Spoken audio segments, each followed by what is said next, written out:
之前我们已经看过了很多 TV 系列的可动假面骑士，每一部剧里面的 TV 可动呢都是名字不一样，比如说这一个 B 漏斗系列呢是叫 BCR， 而我们今天看的这一个呢是老司机系列的叫 TK。虽然说我们已经看过了很多 TV 可动系列，但是呢我们从来没有看过这种带包装盒的，都是看的散货，毕竟都是老东西嘛。因为最新的 TV 可动呢就是这一个 B 漏斗系列，之后再也没出过。这一个系列不再继续出还是挺可惜的，因为大小上呢和 HF 是完全一致的，而且它出的形态多，而且出货还快，基本上是和 TV 呢同步发售的。最重要的是它们可以还原 TV 变身的玩法。而我们今天看这一个老司机呢是凯5形态，可以看到是通贩嘛，所以呢会有透明橱窗。那包装盒呢竟然是这种梯形的，直角梯形。然后拿出来之后我们还可以看到呢，它竟然是带背景板的，和当时的 HF 是一致的，有背景板有说明书。拿出西数我们可以看到它本身的配置应该是非常丰富的，除了这一个帽子，然后就是轮胎之外呢，还有2把这一个凯5的武器。这一个老东西呢是我朋友送我的，因为呢他看我没有基础形态的老司机，也没有基础形态的凯5，所以说就把这个送我了，就平提那2个了。不过给我的时候呢并没有给我这2把武器，有些可惜。刚才讲过嘛，这个系列就是这样的，它呢是可以还原变身状态的，所以说呢它2个身子里是可以分开的。然后呢它是因为是在胸部分开的，所以说呢并不影响可动。所以说可能要比之前看的这一个 B 漏斗要强，因为它这个前后分身嘛，所以说就会导致它只有四肢可以动，整个身体躯干呢还有头部都是不可动的。然后呢这2个配件除了作为帽子还有轮胎之外，还有一个作用，就是说呢它可以和 DX 的这一个跑车进行联动作为轮胎。而这一个 DX 的跑车呢，想当年是50块钱一个散货，我没买，因为呢它实在太占地方了，有足足8米的，有时候它可以勉强搭配 HF。它最大问题就是仅仅是因为它只有一个座位，不然的话我肯定就买了，即便它很大。所以说你们家里如果说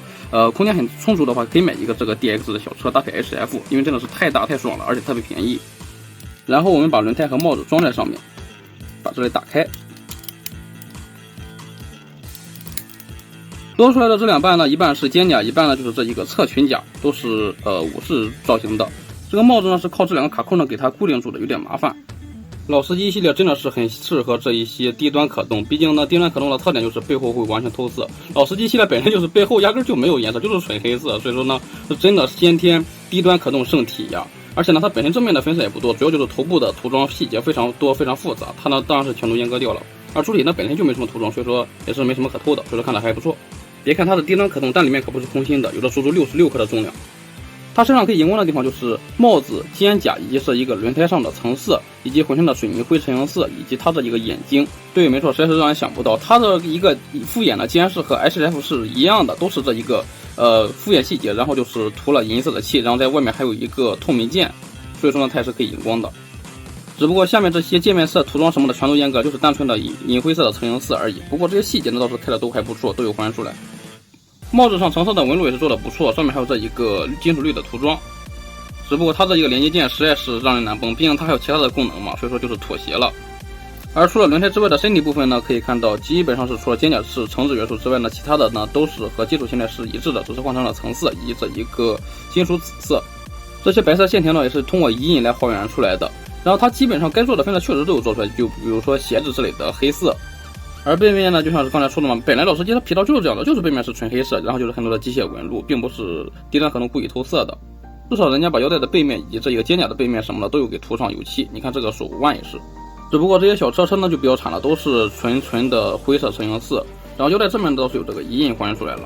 其实最让我惊艳的地方还是在它的身材比例，别忘了这个是低端可动，而且呢还是2014年的老东西，整整10年了。那个时候的 HF 呢都是做的挺差的比例的，然后你看这个低端可动呢竟然是依偎的挺舒服。我们拿一个 HF 来对比一下，我认为呢身材比例做的最舒服的呢就是01系列了。可以看到呢还是非常接近的，只不过呢就是因为胯部它是简易关节嘛，所以说呢就是为了照顾到可动，就是做的比较瘦弱一些，其他地方呢都是挺舒服的。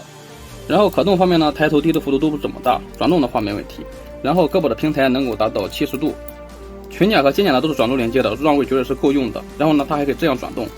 所以呢即便有肩甲它也是可以搭风车的，只不过呢需要调整好它的这一个角度让位。大臂这里有平转关节，曲轴呢能够达到90度，然后小臂这里呢也是可以平转的，手腕可以平转，然后替换手呢没有，所以说呢它这个手呢是多功能的，可以张开拿武器，也可以握拳，只不过是哪一种姿势都特别丑。然后胸部呢有平转关节，胯部呢可以轻松的一字马，然后呢它这里是软胶的，所以说干涉的话就没有这么大。腿部前踢接近90度，后踢能够达到30度，然后大腿这也是有平转关节，屈膝幅度是90度，脚腕呢是一个球形关节。总之呢 TV 可动系列玩法还是挺不错的，而且出的角色也多，出的也快，只不过呢从 B 漏的以后就再也没出过，有些可惜。